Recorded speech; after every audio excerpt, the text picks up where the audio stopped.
Hello दोस्तों, नमस्कार। आप सभी का स्वागत है फिर से एक और पाकिस्तानी रिएक्शन वीडियो में। दोस्तों, अमेरिका में पकड़े गए दोस्तों पाकिस्तानी भिखारी और पाकिस्तानी जनता का इस पर क्या रिएक्शन है, चलो देखते हैं। तो चलिए शुरू करते हैं। ये इंडिया का जो मोदी है ना, वो मैं कहता हूँ हम लोगों के पाकिस्तान के जो सरबराह आते हैं ना, हमारे जो वज़ीर आज़म बैठते हैं, इनसे बहुत बेहतर है। उसने अपने मुल्क की एक एक चीज़ एक्यूरेट रखी हुई है और बहुत बेहतर तरीके से चला रहे हैं। और हमारे जो है ना पाकिस्तान के अंदर सारे खाऊ आते हैं, आवाम को लूट के ले जाते हैं। क्या बात है सर, क्या बात है सर, क्या बात, ये बात है। तो आपको पता है इससे सबसे बड़ा फायदा हमसे अमेरिका लेने वाले, हमारा पेट्रोल उसका हम लोग खरीद रहे, हम लोग उनके गुलाम बने हुए।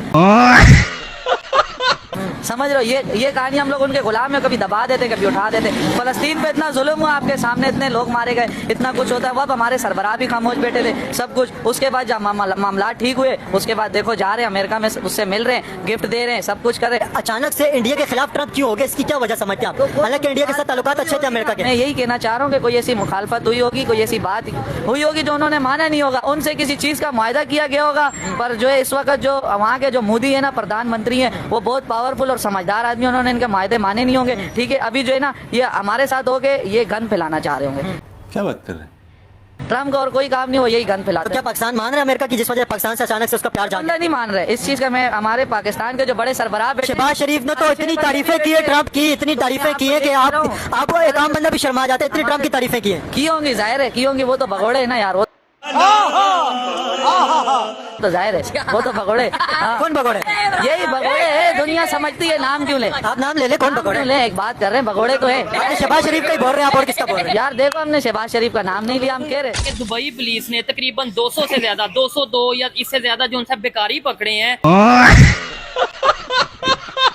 और उसमें ज्यादातर पाकिस्तानी देखने को मिले हैं। वो जो बेकारी हैं, क्या कहना चाहेंगे? वो यहाँ से हम जाते हैं, वीजा भी लेते हैं, हमारा प्रॉपर मतलब पैसे भी लगाते हैं, और वहां पे जाके हम भीख मांगने लग पड़ते हैं। देखिए ये जो चीजें हैं ना, ये हम बड़ों से सीखते हैं। जहाँ तक मेरा भीख मांगना भी बड़ों से सीखते हैं।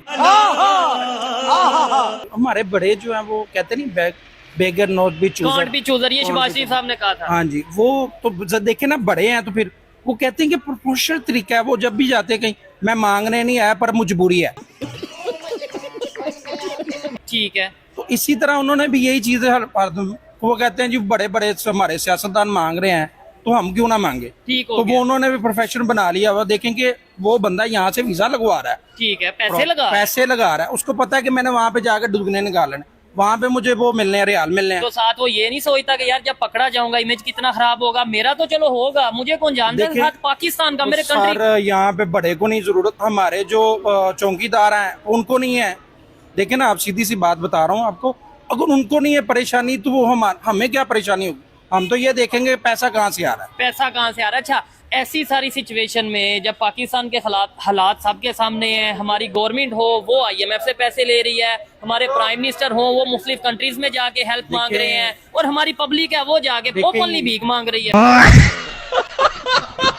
देखिए मेरी बात सुने, मसला पता है क्या है? जब तक आप अपने मुल्क को बेहतर नहीं ना करेंगे, कानून बालादस्ती नहीं होगी, तो वो उसमें हर चीज ऑटोमेटिकली आपको ये लोग इसी तरह के मिलेंगे। अच्छा, एक चीज समझ नहीं आई, मैं पैसे लगा के चला गया UAE, चला गया दुबई, या कहीं पे भी किसी भी कंट्री, किसी भी स्टेट में चला गया, वहां पे जाके मैं मेहनत कर लूं, मैं पहुंच तो गया हूँ, तो मेहनत करके पैसे कमा लूं। मेहनत करने से आपको मिलेंगी 200, 1500, 1600। इसना एक दिन में उसने 1000, 1200 रुपया का कमा लेना। क्या बात कर रहे हैं? अब आप समझ नहीं रहे। अब यहाँ पे मैं मेहनत करके रात को 5-6 हजार रुपया बा मुश्किल, वो भी सीजन में सारा दिन बोल के मेरी आवाज भी अभी सही नहीं थी निकल रही। ठीक है। अब उस बंदे ने विदाउट इन्वेस्टमेंट है, थोड़ी सी ट्रेनिंग है, देखिए ये बहुत बड़ी स्किल है ना मांगना। नहीं, ये स्किल नहीं है, ये बेशर्मी है मेरे ख्याल से। यार जो बड़े बड़े हुक्मरान बेशर्मी पे उतरे हुए हैं, तो फिर स्किल ये तो फिर स्किल हुई ना। ठीक हो तो गया। वो बड़ों से सीखते हैं। अगर हमारे हुक्मरान सही हो जाएंगे तो वो बड़े को देख के बंदा छोटा सही होता है ना। नो डाउट, इसमें कोई शक नहीं है। अच्छा, फिर हम ये कहते हैं कि दुनिया हमारे पे हंसती है, हम ये कहते हैं कि भाई हम पे इंडिया ये बात करता है, इंडियंस भी वहां पे जाते हैं, वो वहां पे भारत मार्ट बना रहे हैं, वो वहां पे लुलु मार्ट और बहुत सी ऐसी इन्वेस्टमेंट कर रहे हैं, और हम भारत की तो हम बात ही ना करें, हम भारत का तो मुकाबला कर ही नहीं ना सकते। अब वो तो IT में भी बहुत आगे और बाकी चीजों में बहुत आगे। बाकी हम तो काफी चीजों पे हमारा इख्तलाफ भी है। कुछ चीजें अच्छी हैं, उनको अडॉप्ट भी करना चाहिए कि वो मशीयत पे काम कर रहे हैं, इन चीजों पे काम कर रहे हैं, तो हमें IT पे हमें करना चाहिए। हमें सिर्फ हम इस चीज पे हैं कि यार वो अमेरिका हमारी इमदाद बंद कर देगा हमने इसको उतार देना है, फलाने को कर देना है। ये अपनी बुम्बर पसोड़ी में पड़े हुए हैं, तजर्बे कर रहे हैं। पाकिस्तान के लिए, हमारे लिए कोई नहीं सोचता। अखंड भारत बनाना चाहते हैं, मैंने आपको पहले भी ये बात क्या बताई। अखंड भारत के नजरिए को आप सपोर्ट करते हैं? यार मुझे लगता है कि अगर अखंड भारत बन गया ना, हाँ। जिसने हमारे ऊपर 200 साल तक हुक्मरानी की अंग्रेजों ने, खुदा की कसम अगर अखंड भारत बन गया, हम सुपर पावर भी बन जाएंगे और ये जो इख्तलाफात है, ये जो नफरतें हैं, ये भी खत्म हो जाएगी।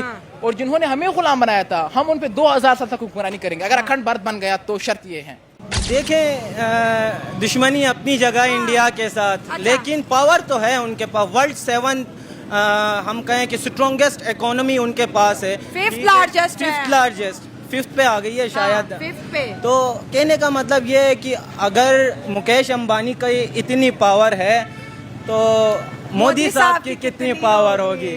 क्या बात है सर, क्या बात है सर, क्या बात, ये बात है। इसीलिए तो उन्होंने कहा था कि पाकिस्तान के पास जो न्यूक्लियर बम है वो भी नहीं हाँ, मैं देख के आया हूँ। मैं देख के आया हूँ, वहाँ पर कुछ भी नहीं है। कोई इंडियन बॉय प्रपोज करता है तो क्या आप उनका प्रपोजल एक्सेप्ट करके शादी करेंगी? मैं नहीं करूंगी, क्योंकि पहली बात तो इंडियंस को बोलने की बिल्कुल तमीज नहीं होती है। क्या बोला तूने? जैसे कि उनका लहजा बहुत बुरा होता है, एक्सेंट खास तौर पे बहुत मसला होता है इसमें। हम तो जब सुनते हैं वो तो हर नाम के साथ जी, हर एक को बड़े अच्छे और वे में बात करते हैं। अपने आप को मैं की जगह हम कहते रहते हैं। तो हम तो इज्जत वाला वर्ड है ना, हम ये करेंगे। हाँ, अपने आप को हम कहना मुझे बहुत बुरा लगता है। ये अच्छा ठीक है, चले जी। ये इसके अलावा लड़का बहुत अच्छा है, पढ़ा लिखा है, इंडियन है, आपको पसंद करता है, आपके लिए पाकिस्तान आ गया जी। पाकिस्तान आएगा तो फिर कंसीडर कर भी सकते हैं। अच्छा, अगर शादी हो जाती है कहाँ रहना पसंद करेगी? पाकिस्तान में।